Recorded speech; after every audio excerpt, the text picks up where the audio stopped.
What's going on, everyone? Welcome back to Power by Primus. In today's video, I'm going to be showing off the deck I did pilot in the top 32. Jacob Zimmerman from Colorado also did pilot this in the top 32. This is his deck that he did build.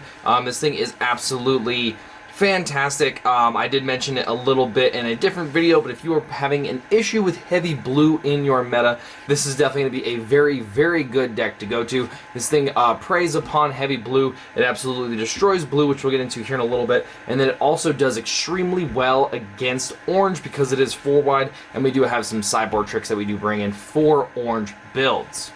Then we go a little more in-depth than in my normal deck profile videos, which I'm really excited about, so we're going to get into all of that, so strap in and get ready. Now, the first character we're going to be talking about here is Barrage. Now, Barrage is usually an auto-include in really heavy orange builds, especially if you're into Insecticons. Obviously a great character, but in this one, he just gives us access to Bolt 2. Also, being only a 7-star character is really nice because we get to go 4-wide with this list, which is actually very important with this team. Now, Barrage does have 5 attack, 11 health, and 1 armor. It says when this is attacking a damaged enemy, this has Bolt 2. Now, again, because we are 4-wide in most scenarios, your opponent will be playing 3, so Barrage will usually be getting the last hit in the sequencing, and will usually have Bolt 2, because at that point, most of your opponent's characters should be damaged, but we also do have some ways in the list to do that extra bit of 1 damage if need be to be able to turn on Barrage. Now, if you flip Barrage to the other mode, it says that one of your characters gets Pierce 2 until end of turn. We will never really be using this ability. I have never once ever flipped to get the Pierce 2. The Pierce 2 is really irrelevant in the list because we are a hyper orange. I don't think it is all orange. There's not one blue in the list. So we're always going to be doing a bunch of damage, so we're really never going to be flipping Barrage to that mode. Now, the reason why this deck absolutely demolishes blue in that is Warpath. Warpath was a very overlooked character going into Wave 3. Even in Wave 2, he really didn't get much attention. Him or his counterpart, Acid Storm, who we'll be talking about later on, didn't really get a whole lot of attention. Now, he does have 2 attack, 6 health, and 3 armor, and it says your enemies cannot use tough, and that is where all of the good stuff comes into play.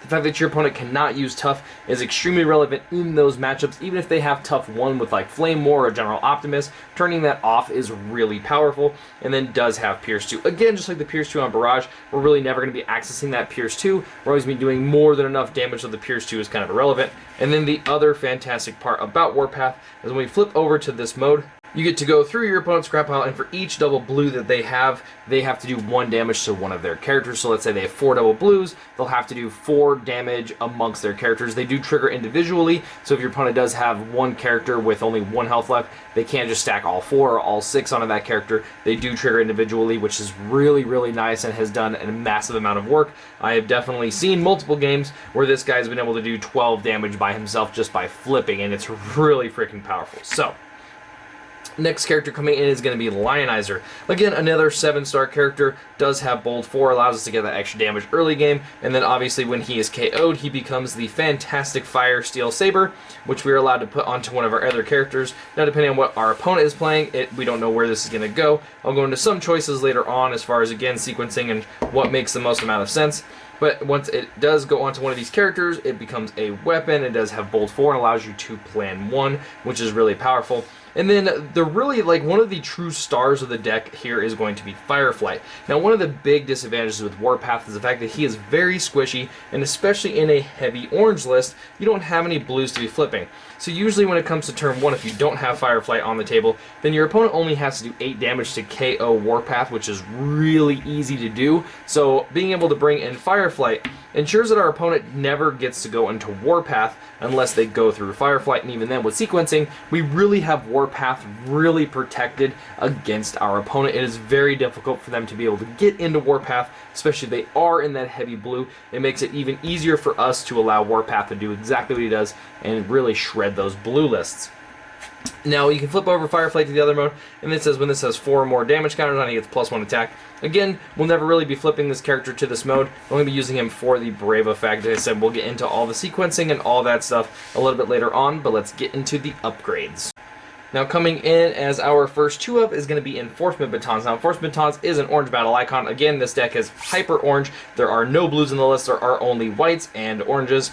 So obviously we're pushing more damage on attack. And then it does have a green battle icon, which means we get to fish it after combats. It says when you put this on a character, you get to scrap an enemy weapon. Now this is primarily used for battle masters now, or if they happen to have energon axes or ion blasters. Just really good to be able to make sure that you're racing your opponent better. This deck is more of a turn sideways and kind of crash into your opponent and do as much damage as you possibly can. So being able to prevent as much damage from your opponent doing to you really helps you win on that race aspect.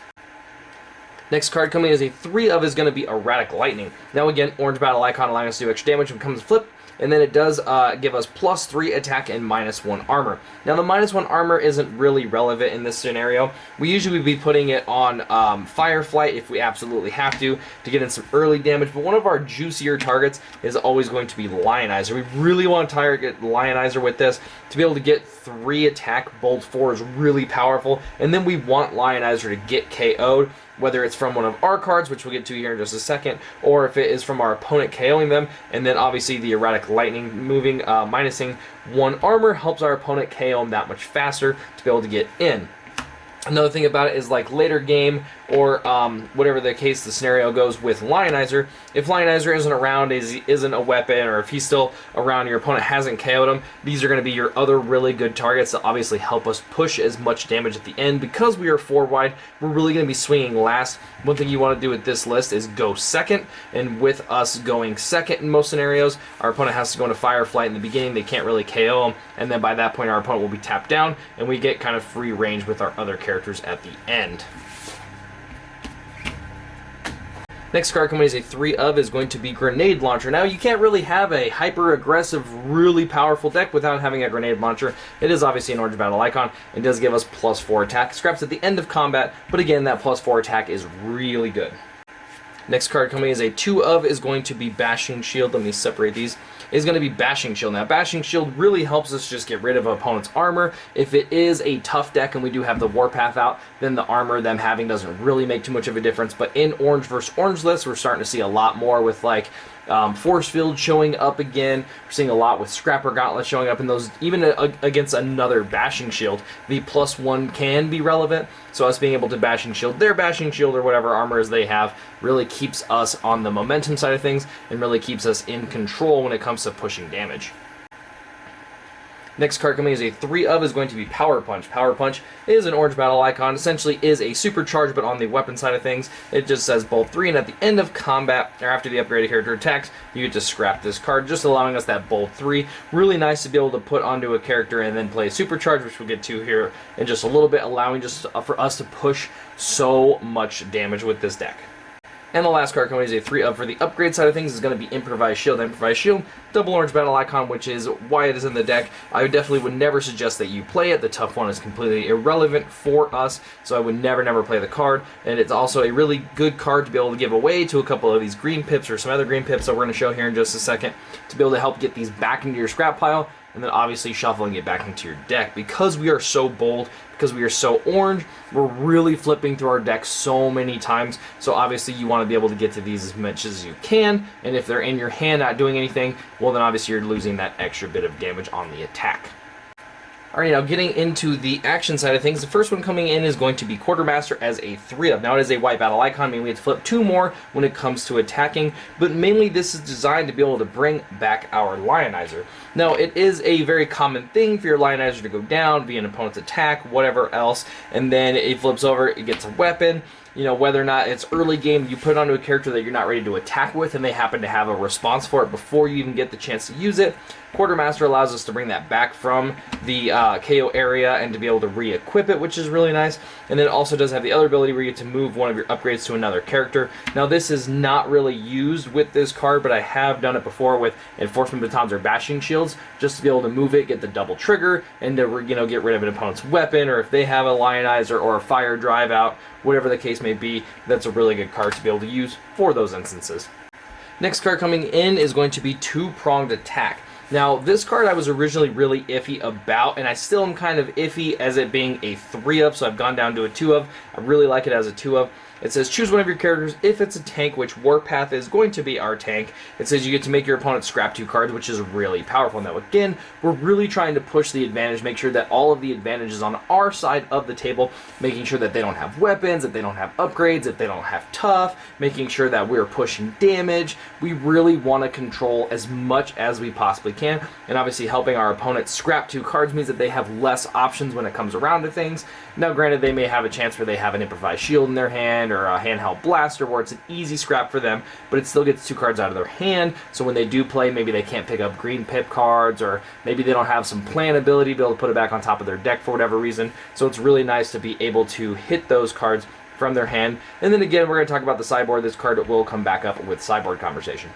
Next card coming is a 1 of, and it is one that I swapped 1 2-prong attack for, and that is Press the Advantage. Press the Advantage is just an extremely powerful card. It is really, really good as an orange battle icon, so it lets us do our thing on attack. It is a green, which means we get to fish it up, so even if we don't play up against Decepticons, it's an easy card to let go, but it does give one of our Autobots a +2, and then does give one of the opponent's Decepticons -2 armor, so it is a really powerful card. It can sometimes be a grenade launcher on attack. Now we do have 1 Decepticon on our list, so obviously we can't get the +2 off of that, but even in the scenarios I've used it against bugs, where I will play it to give one of their bugs -2 armor, and even if I don't get +2 attack, I'm still essentially getting +2 attack because I'm removing 2 of their armor.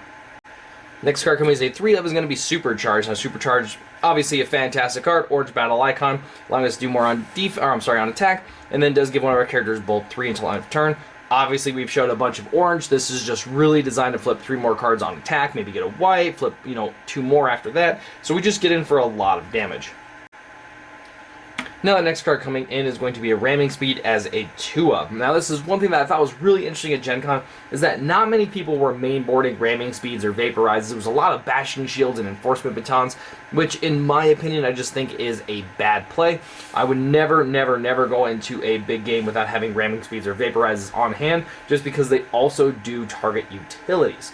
Now if you are not running into a lot of utilities in your area, well then yes, these aren't nearly as necessary, and sorry. And obviously they're not fishable, which is another reason why people are running the Bashing Shield Enforcement Batons, is for that green battle icon. But like I said, in my Gen Con talk video, I usually have 4 removals in each list. I do bring 2 Vaporize or 2 Ramming Speeds, and then 1 Bashing Shield, 1 Enforcement Baton, so no matter what scenario really pops up, I kind of have a response for it. This deck does mainboard 6. 2 Enforcement that we just saw, 2 Bashing Shield, and 2 Ramming Speed. So no matter what, we should always have an answer to what our opponent is doing. Again, we're really trying to push the control side of things. One thing that can really hurt this deck, as well as hurt really any orange or blue deck, is going to be those Gyro Blasters. And Bashing Shield nor Enforcement Batons gets rid of them. So you really want to make sure that you do have a Ramming Speed on hand, so whether you're not ready to get rid of something like that, to where you can push that damage. Because if you come up against a Gyro Blaster and you don't have one, you've probably lost the game. Next card coming is a 3 of is going to be Peace Through Tyranny. Now Peace Through Tyranny is a double orange battle icon, but crazy enough, this thing does have an effect. It says you may KO one of your characters that has 6 or more stars. If you do, you get to take an extra turn. Now, it was a really interesting play the way that my top 32 match ran out. I ended up losing game 1 pretty easy. I didn't draw 1 action the entire game. That's what happens sometimes. And then in game 2, I did Peace Through Tyranny, my Lionizer, and I knew I had to swing for the fences. I was able to KO my opponent's first character with my first attack. I got to untap for the turn, and then I got to swing in on their Optimus Prime, General Prime, sorry. And the General Prime lived with 1 health. I just happened to not flip a white out of my stuff or a double orange. So it was really unfortunate, again, the way that it works out. But in this deck, Lionizer is a really good target to be able to take an extra turn with. The other crazy thing is that your Lionizer is still alive, and you're going up against Heavy Orange, and your Warpath is obviously not doing anything because we're not really worried about our opponent's tough or flipping. Then Warpath is also another good target to be able to hit with your Peace Through Tyranny, and then you can get maybe an extra Lionizer swing in there on top of all the normal stuff. But again, it's really nice to be able to hit the Lionizer here, just because you get 1 big attack with the Saber. You usually want to do it on the turn that you get to tap down everybody, and then you get to start your next turn. Everyone gets to untap, and then you get another Saber hit. Next card coming is a 2 of is going to be Reckless Charge. orange battle icon, and it is an action. It does give our character +4 attack until end of turn, and then at the end of turn, it deals 3 damage to it. So obviously just really trying to push that damage. That +4 is pretty crazy, and then most of our characters are pretty expendable in the list, so the -3 damage, or sorry, the 3 damage to ourselves isn't really that relevant. Now the next card, and probably one of my favorite cards in the list just because of the way it works out, is Heat of Battle. Now all characters get Bold 3 and Tough 3 until end of turn, and it is a white battle icon, meaning we flip 2 more cards when it comes to attacking. Now I don't know if we talked about how this thing shuts down Tough enough, so this is even cool little aspect. You play Heat of Battle, all of your characters get Bold 3, your opponent does not get Tough 3. Now again, against the heavy blue, this thing is absolutely just destroys them. The fact that you get all Bold 3, they get really happy that they get the Tough 3, which allow them to flip obviously more blues, but Warpath turns that off and it is just +3, or sorry, Bold 3 for all of your characters, which is really awesome. And then obviously if we're going up against heavy orange, then Heat of Battle is still really good for us because it gives us Bold 3, and it doesn't matter that they have Tough 3 because they're flipping all oranges on defense. So it's a really good card to be able to push a crazy number of damage in this list. Next card coming is a 3 of is going to be Zap. Orange battle icon, deals 1 damage to an enemy. This is, for me, 100% in the list because of Scrapnel. Scrapnel is a very annoying character to go up against. That is the main reason why I ran this in the Gen Con Top 32, was I knew there'd be a lot of bug players, and this being able to do 1 damage to Scrapnel just means that I only have to send 2 attacks into Scrapnel. I don't have to spend 3 attacks into Scrapnel, because if that's the case, then you're probably going to be losing the game if Scrapnel gets to survive that long, or Scrapnel gets to live with the 1, flip himself, gets to KO himself, and then tap down one of your characters, and you're probably just going to lose so much momentum that you're probably going to lose the game. So this is definitely in there for Scrapnel. It's also really nice for my situations. I know you guys have seen it in a lot of videos where I have characters on my opponent's side that just live with 1 health. Again, I got knocked out of the top 32 for 1 health. My previous match where I played up against Stefan from S.Akuma, both of his characters live with 1 health. So for me, it's a really nice cushion card to be able to get that last character off the table, and I don't have to worry about wasting an attack into it.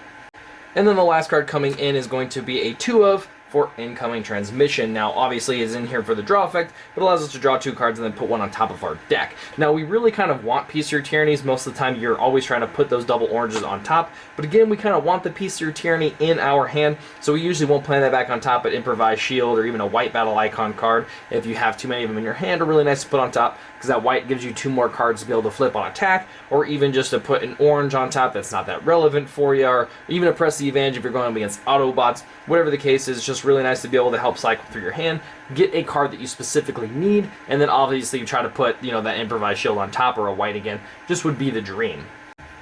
Alright, now getting into the sideboard, we're going to be bringing in Acid Storm now. Let me fix that. Acid Storm is going to come in if we're going up against heavy orange, and we're obviously going to be taking Warpath out. Both 6 stars, both have, you know, pretty much the same effect. This one turns off Bold, he turns off Tough, and then when you get to flip Acid Storm, for each double orange that's in your opponent's scrap pile, you get to repair 1 damage from this. Now the repairing 1 damage from him isn't super relevant, but it can be really nice just because we get maybe an extra attack out of him or whatever else the case is. But obviously this is going to be in here so our opponents cannot use Bold, shutting down their Bold. So hopefully again we are really in control of the sequencing. We're really in control of who gets to push more damage, because obviously we want to be that person pushing more. Whew, that was a tongue twister. But so obviously with our opponent not being able to use that Bold, they're not getting those extra cards off of like Power Punches and Supercharge and General Primes, and we're still getting it off of all of our cards.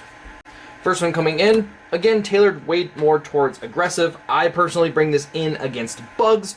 It is also really good to bring in against Lionizers, or really good to bring it in against some car lists. But it is Dampening Field as a white battle icon card, allowing us to flip 2 more on attack, so it's still not a disadvantage to us. And then it is a secret action. You get to reveal when one of your characters defends. Your opponent cannot flip more than 4 cards this turn. Now the way that this works is primarily to hit Kickback. Kickback, it does not count as Bold, so Acid Storm actually does not get to shut him down. His cards just count as flipping 2 more for each Insecticon you started the game with. But this gets to say that your opponent cannot flip more than 4. So that Kickback is only flipping for 4 damage, which is really relevant. It's also really nice against Barrage because he may have the Bold 2 turned on because one of your characters is damaged. This again says that essentially turns it off. He only gets to flip 4. So if there's a white battle icon in there, they don't get to flip those. and then against Lionizer, who has Bolt 4, again, it just gets to shut down those. Even against Grimlock, who can flip and give another Dinobot Bolt 3. Again, just really, really nice things to be able to stop those big bolt turns from happening.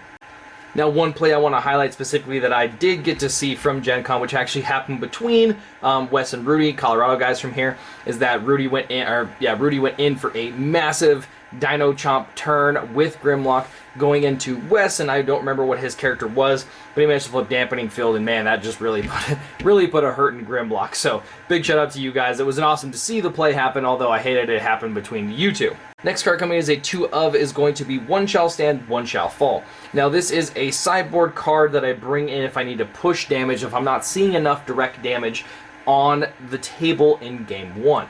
Specifically, if I'm not getting my zaps for Scrapnels, or if I'm going up against, let's say, like a Battlefield Legend and an orange deck, and I just have to help get that last little points of damage, or even if I need to KO my own Lionizer to be able to push some more damage on another Battlemaster, then I bring in the One Shall Stand because it does do 3 damage to one of my characters and 3 damage to one of my opponent's characters. However, I hate the fact that it is a blank pip, so like I said, I do not main board it. I bring it in on the sideboard if I need it.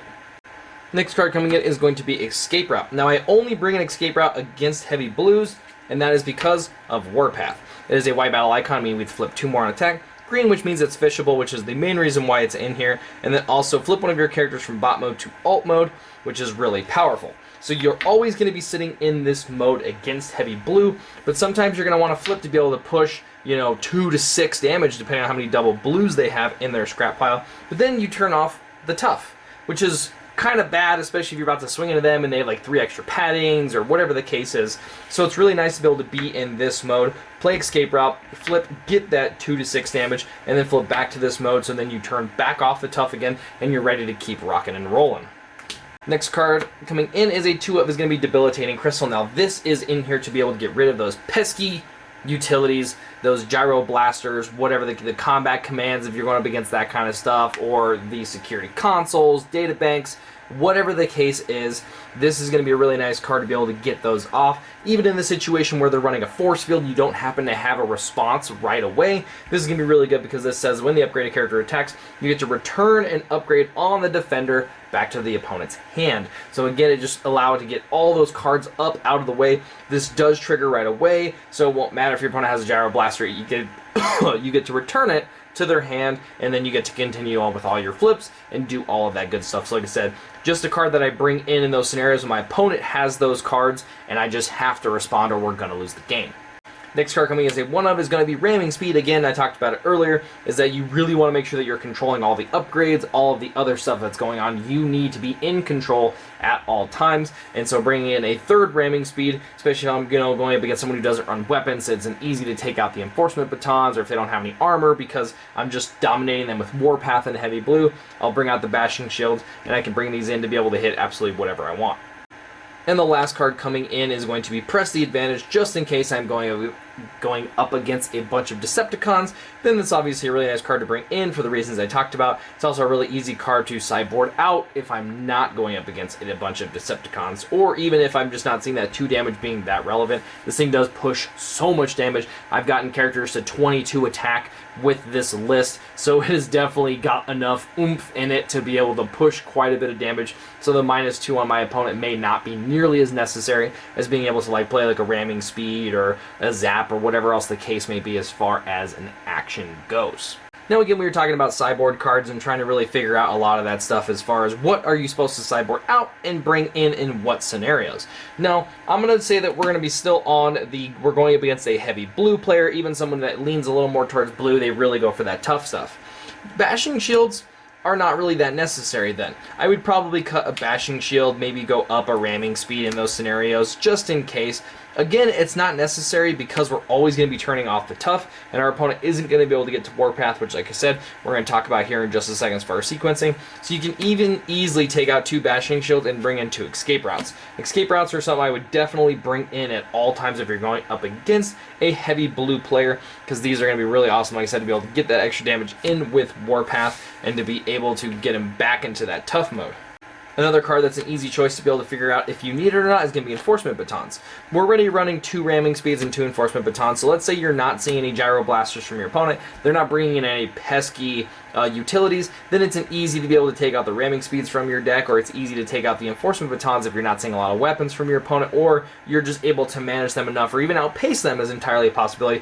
I know that I've played multiple times where my opponent has a really powerful weapon, but it just doesn't matter enough. I'm getting in way more damage than they're getting in, so I'll maybe, board these out is a pretty easy option to board out.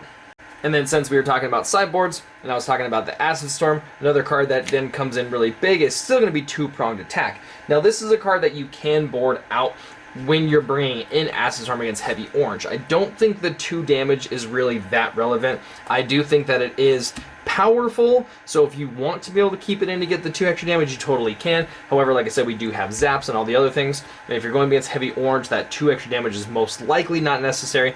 But if you did want to keep them in, you're not losing out on the card's ability, because we do have a plane. So you are going to be able to get in that 2 damage off of the other half of 2-pronged attack. But again, this is another too easy card to sideboard out if you're bringing in Acid Storm and you don't think you need the 2 damage.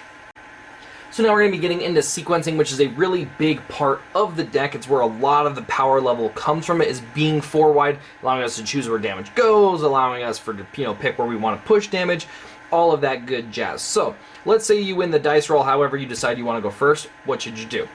In most scenarios, you'll be going up against a 3-wide. Assuming that you're going up against a 3-wide, I would say that you always want your opponent to go first. Now there is usually no way that they're going to be able to do 9 damage off of having no cards to be able to play on their turn 1. If they are a heavier orange list, Wheeljack's not going to be turned on because there's no weapons. Even Cliff Jumper is only going to get in for like 7, 8. It's not going to be enough to be able to take Fireflight down, so your opponent going first isn't going to hurt you.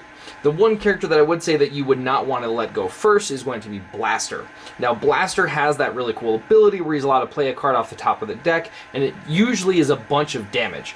So if that's the case, then I would not let your opponent go first, just because they would probably one-shot your Fireflight anyway, and you kind of want your Fireflight to live on turn 1. So in those scenarios, I would go first. Like I said, most of the time, even if your opponent is throwing out a General Optimus to be able to try to focus and hit Fireflight down, it's totally fine, because then we're going to be getting 3 big attacks back into General Optimus. So if your Fireflight does go down in that scenario, it's still okay. So like I said, I would make your opponent go first. So now your opponent gets to go first. They have to go into Fireflight because of Brave. Fireflight lives. Turn 2, we get to go. We're going to play an upgrade, an action, whatever we want to do, and we're going to throw out Lionizer first. This is going to be able to let us play like an Erratic Lightning, or Grenade Launch, or a Supercharge, and really push for a crazy amount of damage onto Lionizer with our second attack. Now, if we're playing up against blue in the scenario, obviously we flip Warpath, and then we get in with Lionizer. Now let's say we're not playing against heavy blue, we're going up against an orange list, then we're going to flip Barrage, and then get in with Lionizer. Now this just sets these characters up. Like I said, we can't flip Lionizer, and we're not going to be flipping Fireflight, so all we ever got to worry about is flipping these 2 characters. Now if our opponent is, again, on orange, then flipping to this mode for Warpath is actually pretty bad, because he only has 2 attack. Yes, he has 1 more armor, but he only has 2 attack. In this mode, we're going to have 4 attack, which is going to be we're pushing more damage, so I'm really only going to be flipping Barrage against a really heavy aggressive deck game 1. Now, it puts our opponent in a really awkward spot, because now they have to crash back into Lionizer. They obviously are not going to want to try to one-shot the character. Maybe you'll play against the player who's playing it correctly and should always try to take out the Lionizer. So they don't KO the Lionizer. We're in a really good spot. Our turn 3, we'll then throw in Fireflight, so now they have to send it back into Fireflight.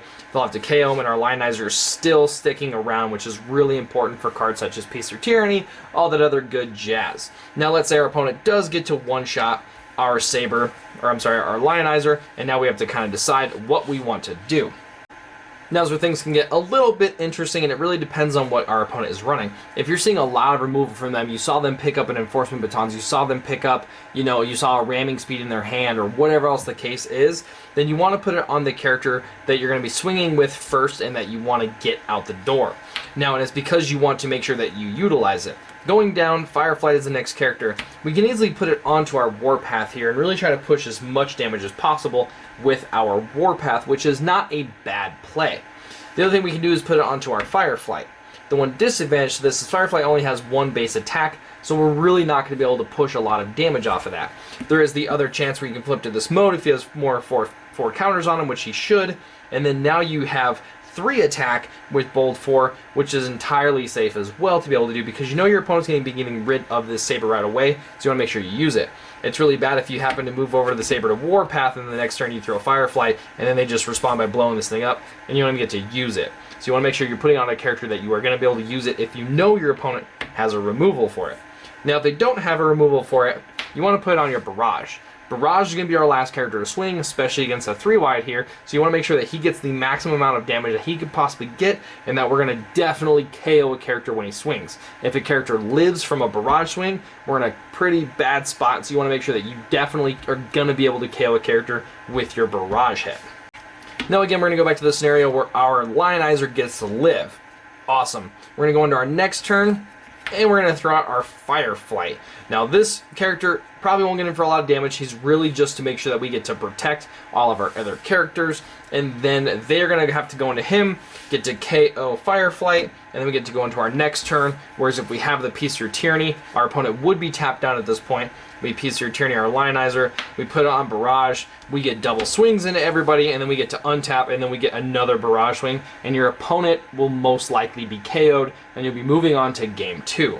Now if we don't happen to have that, sleeves are killing me.